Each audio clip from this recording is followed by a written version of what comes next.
Welcome दोस्तों, welcome है आप सब लोगों का मेरी यूट्यूब चैनल में। तो आज हम डिस्कस करेंगे एक्सरे असिस्टेंट एंट्रेंस के लिए एमसीक्यूज।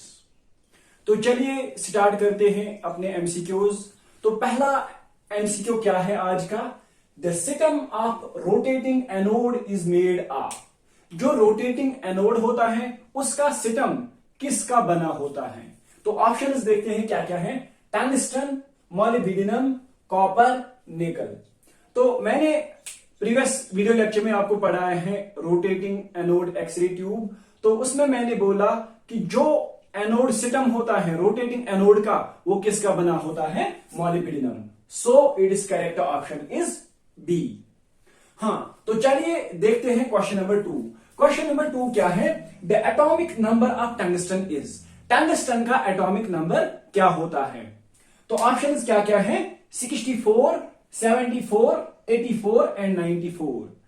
तो जो एटॉमिक नंबर होता है टंगस्टन का वो 74 होता है। So it's correct option is B. तो अब हम चलेंगे क्वेश्चन नंबर 3 पर। देखिए क्वेश्चन नंबर 3 क्या है? X ray energy passing through unit area is. जब एक्सरे एनर्जी यूनिट एरिया में पास करेगी तो वो एक्सरे एनर्जी का क्या कहलाता है? तो जब किसी भी चीज के यूनिट एरिया में से एनर्जी क्रॉस करती है तो that very energy is called as intensity. तो यहां पर भी जो एक्सरे एनर्जी एक यूनिट में से क्रॉस करेगी it will be called as intensity of X-rays. It is option is A. तो अदर ऑप्शन थी frequency, wavelength and amplitude that are not suitable. It is correct answer is intensity A. देखिए अब question number 4 पे चलते हैं। Question number 4 क्या बोलता है? Radiation transmitted through x ray tube housing is called as. जो रेडिएशन एक्सरे ट्यूब हाउसिंग से ट्रांसमिट होती है उसे हम क्या बोलते हैं? तो चलिए देखते हैं ऑप्शंस। पहली है यूजफुल रेडिएशन, सेकंड ऑप्शन है सेकेंडरी रेडिएशन, थर्ड ऑप्शन है स्प्रे रेडिएशन, फोर्थ ऑप्शन है लीकेज रेडिएशन। तो ऐसी रेडिएशन जो ट्यूब हाउसिंग से ट्रांसमिट करती है उसको हम बोलते हैं leakage radiation. So it's correct answer is option D. तो चलिए क्वेश्चन नंबर 5 देखते हैं। क्वेश्चन नंबर 5 क्या है? The rotor of A rotating anode is made up of. जो रोटेटिंग एनोड का रोटर होता है वो किस चीज का बना होता है? ये भी मैंने प्रीवियस लेक्चर में ऑलरेडी डिस्कस किया है। तो ऑप्शंस देखते हैं। Tungsten, silver, copper and molybdenum. जो रोटेटिंग एनोड का रोटर होता है वो कॉपर का बना होता है। तो it's correct answer is option C. तो चलिए गाइस क्वेश्चन नंबर 6 देखते हैं। क्वेश्चन नंबर 6 क्या है? The anode angle in an x ray tube used for chest radiography is. जो एक्सरे ट्यूब चेस्ट रेडियोग्राफी के लिए यूज होता है उसमें एनोड एंगल कितना होता है? ऑप्शंस क्या क्या है? 8 degree, 10 degree, 15 degree, 20 degree. So it's correct answer is 15 degree. ये इंपॉर्टेंट क्वेश्चन है, इस पे ध्यान देना कि जो एक्सरे ट्यूब चेस्ट रेडियोग्राफी में यूज होता है उसका जो एनोड एंगल होता है दैट इज 15 डिग्री। तो चलिए देखते हैं क्वेश्चन नंबर 7 क्या है? The anode of mammography tubes is made of. जो मेमोग्राफी एक्सरे ट्यूब्स होते हैं उनमें जो एनोड होता है वो किस चीज का बना होता है? तो ऑप्शंस क्या क्या है? A part is nickel, B part is copper, C part is molybdenum and D part is aluminium.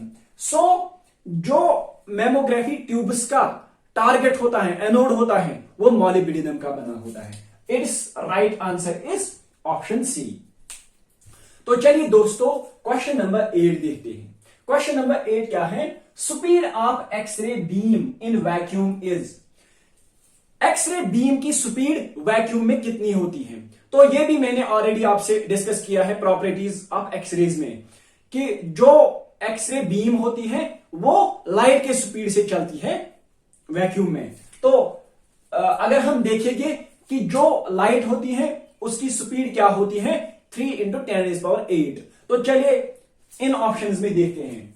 तो ऑप्शन ए इज 3 × 10⁻10 मीटर पर second, this is not the right option. Second option is 3 into 10 raised power 8 meter per second.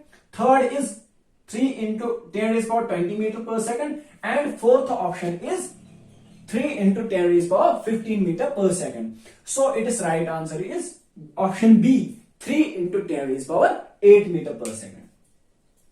तो चलिए दोस्तों question number 9 देखते हैं क्या है। Question number 9 क्या है? With respect to visible light the wavelength of x rays is. अगर हम विजिबल लाइट के रेस्पेक्ट में देखेंगे जो एक्सरेज होती हैं उनकी वेवलेंथ क्या होती है। ऑप्शन क्या क्या है? Shorter, longer, same to that of light and D part is none of these. तो देखिए अगर हम बात करेंगे इलेक्ट्रोमैग्नेटिक स्पेक्ट्रम की, देखिए दोस्तों इलेक्ट्रोमैग्नेटिक स्पेक्ट्रम में क्या आता है? G X U V. तो देखिए gamma rays, X rays, ultraviolet rays and visible light. देखिए एक्स रेज और विजिबल लाइट, अगर हम गामा रेज या एक्स रेज की बात करेंगे तो इनकी एनर्जी बहुत ज्यादा होती है और विजिबल लाइट की एनर्जी कम होती है। तो इसका सीधे मतलब है एक्स रेज की एनर्जी ज्यादा होती है तो इनकी वेवलेंथ कम होती है, because wavelength is inversely proportional to energy. Visible light की एनर्जी कम होती है तो इसकी जो वेवलेंथ है वो एक्स रेज से ज्यादा होती है। So the right answer for this question is shorter. Why? क्योंकि जब with respect to light the wavelength of X rays is, अगर हम लाइट के साथ कंपेयर करेंगे एक्स रेज की वेवलेंथ कम होती है। एक्स रेज की वेवलेंथ एनर्जी ज्यादा होती है, वेवलेंथ कम होती है। विजिबल लाइट की एनर्जी कम होती है, वेवलेंथ ज्यादा होती है। तो जो इस क्वेश्चन का राइट आंसर है दैट इज शॉर्टर।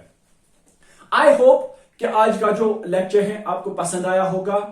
तो आप लोगों से रिक्वेस्ट है कि मेरी चैनल को सब्सक्राइब करें, शेयर करें, ताकि आपके जो फ्रेंड्स हैं, कलीग्स हैं, उनको भी हेल्प हो जाए।